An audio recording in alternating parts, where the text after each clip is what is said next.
All right, for today's explainer, we are digging into a piece that isn't really a news report. It's more like a political takedown. We're going to deconstruct this really intense profile of an activist, a guy named Colin Aronovicz, that was published on the French site Riposte Laïque. And our goal here is to really understand the playbook, how they build their argument against him. So the article does not waste a single second. It opens with this exact phrase to describe its subject, Colin Aronovicz. It calls him a little Antifa scumbag. And, that's not just an introduction. It's basically a mission statement for the entire piece. It tells you exactly where this is headed. Okay, so here's how we're going to break this down. First, we'll look at the portrait the source paints. Then, the specific incident that landed him in court. After that, we'll unpack the author's main accusations. Then, we'll get into the critique of his finances. And finally, how this whole thing about one guy is used to judge an entire movement. So, first up, let's look at how the source actually defines the person at the heart of this story. And it's not a simple description, not at all. It's more like a collage of different labels all put together to create a very specific and very negative picture. What the source does here is pretty interesting. It throws all these labels at him at once. He's an Antifa thug PhD student. See how that immediately smashes together academic life and street violence? Then he's a defender of the rights of the undocumented and a chaser of this other activist group. And then they drop this detail. He's the grandson of Shoah survivors. And you got to remember that detail because the author brings it back later to try and make a point. All right, so let's get to the event that really sparked this whole article. A confrontation that put Aronovicz in a courtroom.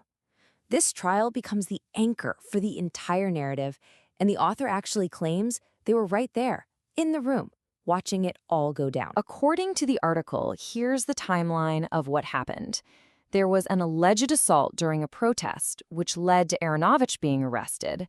Then we see the court date on August 5th, with the verdict expected just a few days after.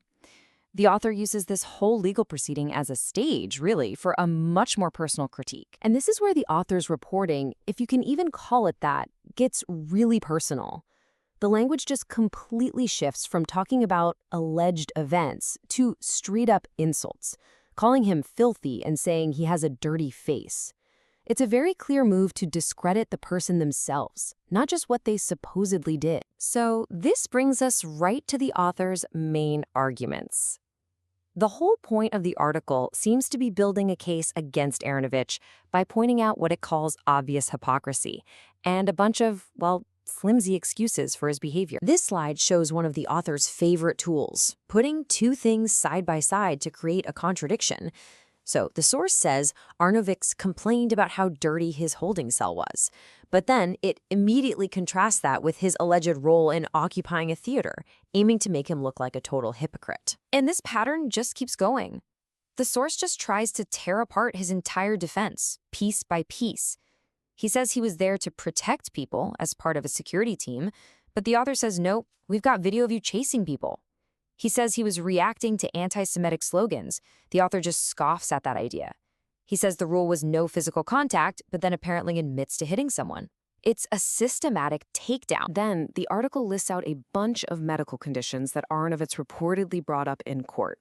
OCD, ADHD, manic depression. But the source doesn't present this information with any kind of sympathy. Instead, it's woven into this bigger story, basically framing these conditions as part of what it calls the sewer of ideas in his head. It's a pretty harsh framing. And from there, the attack pivots.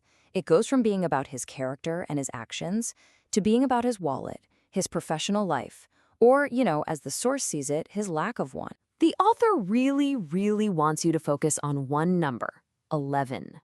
They claim Aronovicz has been a PhD student for over 11 years.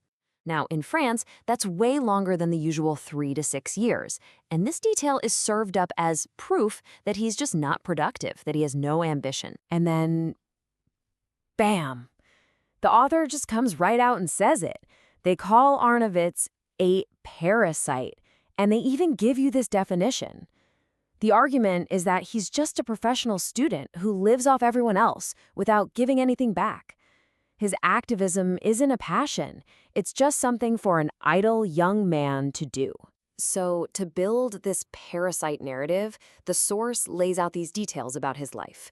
He's got 2 master's degrees, but he stopped working as a teacher because of depression. Now he's trying to finish his thesis while living on government benefits and help from his family. In the author's world, this isn't a story about struggle, it's a picture of someone who is choosing to be dependent. Now, in the final act of the article, the author pulls the camera way, way back. Suddenly, this trial isn't just about Nathan Colin Aronovicz anymore.